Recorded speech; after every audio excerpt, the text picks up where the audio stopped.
Hello, কি খবর? কেমন আছেন সবাই? আশা করি অনেক অনেক ভালো আছেন। তো আজকের ভিডিওর ইন্ট্রোটা দেখে অনেকের হয়তো অবাক লাগতেই পারে যে হাই হাই স্নো চলে আসলো নাকি আবার ইউএসএতে। নট ইউএসএ, আই মিন নিউ ইয়র্কে। তো টু বি অনেস্ট, হ্যাঁ স্নোই ছিল, কিন্তু মজার বিষয়টা হচ্ছে কি আমি যেদিন এই ঘরে মুভ করি তার 3 দিন পরে এখানে স্নো হয়। তো ওই সময়ে আসলে আমি ক্লিপটা নিয়েছিলাম। আমি আজকাল এত ব্যস্ত ছিলাম, এত প্রবলেমের মধ্যে দিয়ে যাচ্ছে, যার কারণে আমি আপনাদের সাথে শেয়ার করতে পারি না। আপনারা যারা আমাকে ফলো করছেন তারা জানেন যে আমি অনেক দিন ধরে সোশ্যাল মিডিয়াতে নেই। তো এটাই মূলত রিজন না আসার সোশ্যাল মিডিয়াতে। তো ভাবলাম আজকে একটু সময় পেয়েছি, ভাবলাম রিলটা আপনাদের সাথে ভিডিওটা আপনাদের সাথে শেয়ারই করি। তো এখানে অনেক স্নো পড়ছিল, আর ওয়েদারটা অনেক ভালো ছিল, অনেক অনেক জোস লাগছিল, যদিও স্নোতে অতটা ঠান্ডা লাগছিল না। আর এখানে আমাদের ফুটপ্রিন্ট, আমি আর আমার রুমমেট বাইরে এসেছিলাম একটু দেখতে কেমন লাগে এখানে মেইন সিটিতে স্নো। যদিও আমি আপ স্টেটে ছিলাম, আমার হিউজ এক্সপিরিয়েন্স আছে স্নো সম্পর্কে, কিন্তু যারা মেইন সিটিতে থাকে তাদের জন্য স্নোর একটু ডিফারেন্স। তো যখন আপ স্টেটে স্নো পড়ে তখন কিন্তু এই ধরনের স্যাঁতস্যাঁতে বা ময়লা টাইপসের হয় না, যেখানে এখানে মেইন সিটিতে একটু থেকে একটু স্নো পড়লেই একদম স্যাঁতস্যাঁতে টাইপসের হয়ে যায়। তো দুইটা রিজন আছে। একটা রিজন হচ্ছে কি এরা সল্ট দিয়ে রাখে, যার কারণে স্নো পড়তে না পড়তেই মেল্ট হয়ে যায়। আর নিউ ইয়র্ক মেইন সিটিটা অনেকটা নোংরা টাইপসের, খুব ইজিলি মানে কেমন জানি হয়ে যায়, নোংরা হয়ে যায় অল্পতে। আর এখানে হচ্ছে আমার হাউস ওনার, সে এসেছে, আমরা বাড়ি থেকে আসার পর আন্টি এসেছিল।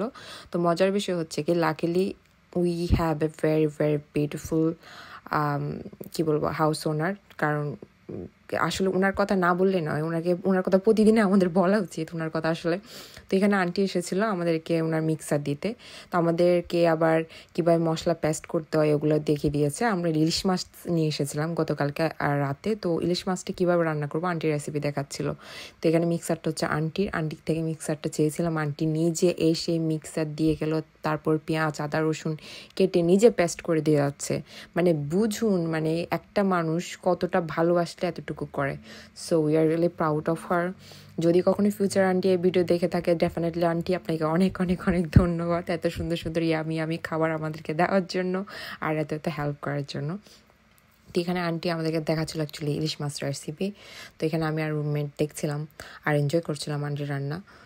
আর আমাদের যে হাউস ওনার আছে, ওনার ছেলে মেয়ে বেসিক্যালি সবাই বাইরে থাকে, তো আন্টি মূলত একাই থাকে, যার কারণে দেখা যায় কি কিছু রান্না করলে আন্টির একা একা খাইতে ইচ্ছে করে না, আমাদেরকে এসে দিয়ে যায়। তো এখানে আমার আর আমার রুমমেট আমাদের সব মশলাপাতি রেডি করে নিয়েছি রান্নার জন্য। তো আজকে যেহেতু বাইরে স্নো পড়ছে, ভাবছিলাম একটু বাইরে যাব। তো শিওর না আমরা আসলে বাইরে কখন যাব এটা সম্পর্কে একটু হেজিটেশনে আছি, মানে কোন সময়ে যাব। আর এখানে হচ্ছে কি মানুষ অনেক এনজয় করে স্নোতে।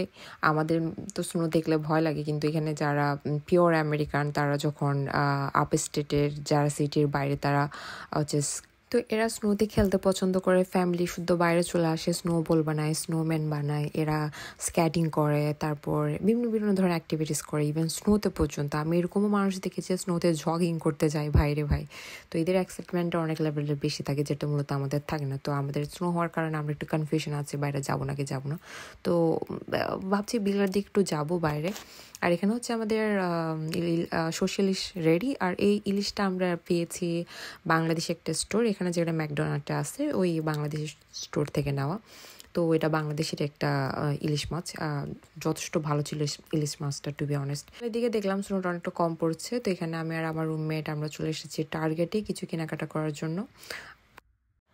শুরুতে আমি এসেছি এখানে কন্টেনার সেকশনে, যদিও কন্টেনার কেনার কোনো ইচ্ছা ছিল না। আমরা কেন এসেছি আমরা নিজেরাও জানি না, এসেছিলাম হালকা পাতলা জিনিস কেনার জন্য। কিন্তু এখন আমি এখানে ঘোরাঘুরি করছি কন্টেনার সেকশনে, আর এখানে কিছু শ্যাম্পুস আমি দেখছি আমরা এসেছি শপিং করতে। আমি আমার রুমমেট আমাদের আজকে অনেক টাকা শপিং হয়ে গেছে, আমাদের পকেটে নাই টাকা।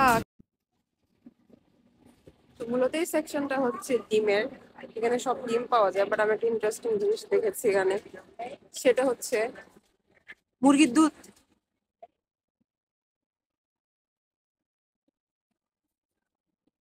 আমার হচ্ছে একদম ডাউট এটা কি কোনো মুরগির দুধ কিনা, আমি কখনো এই জিনিস দেখি না।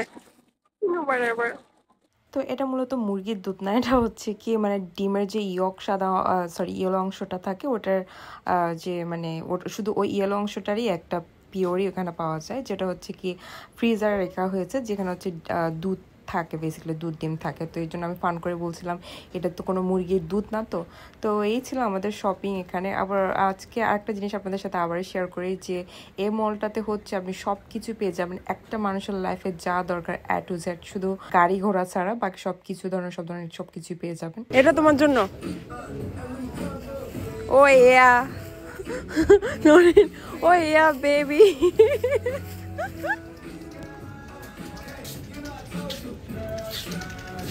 ও আমরা শেষ, কেনাকাটা করতে করতে শেষ, গরিব হয়ে গেলাম, খিদা লেগেছে।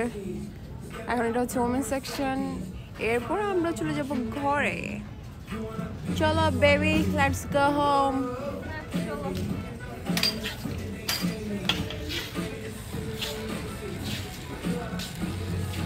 এই ট্রেটা দিয়ে পাচার মেরে না দিলে হইলো। ওয়াও, শীঘ্রই আপনাদের সাথে শেয়ার করা হবে নিউ ইয়র্কের ডার্ক সিক্রেট, যেগুলো আপনারা জানেন না। সব ইউটিউবাররা সবসময় পজিটিভ জিনিসগুলো দেখায়, নেগেটিভ জিনিসগুলো কেউ দেখায় না। তো আমি খুব শীঘ্রই আপনাদের সাথে শেয়ার করব কি হয়েছে আমার সাথে, কি হচ্ছে, আমি কেন আপনাদের সাথে রেগুলার ব্লগ শেয়ার করতে পারছি না। তো আজকের ভিডিও এতটুকুই ছিল। আর এখানে আমরা কি কিনেছি সেটা বাসায় গিয়ে ডেফিনেটলি আপনাদেরকে সাথে শেয়ার করব। আর স্টুডেন্ট লাইফটা আসলে অনেক টাফ। এখানে যারা মাম্মা কা পড়ি পাপা কা পড়ি এটা আসবেন না প্লিজ। এখানে নিজে করে নিজে খেটে চলতে হয়। তো যেটা হচ্ছে কি আসলে অনেক কঠিন একটা জীবন। যারা জানেন না, যারা কখনো ফেস করেনি, তাদেরকে আসলে কোনোদিনও ভাষায় বোঝানো যাবে না। কিছু এক্সাইটিং ভিডিও আসতে চলেছে, তো লাইক শেয়ার কমেন্ট করতে ভুলবেন না। See on the next video, till then stay wealth and healthy. এই 4টা ব্যাগ উঠাই নিয়ে আসতে আমাদের জান বের হয়ে গেছে, হেঁটে হেঁটে বাসায় আসা লাগছে। অনেক শপিং হয়ে গেছে, ফকির আমরা ফকির হয়ে গেছে আজকে, অনেক শপিং।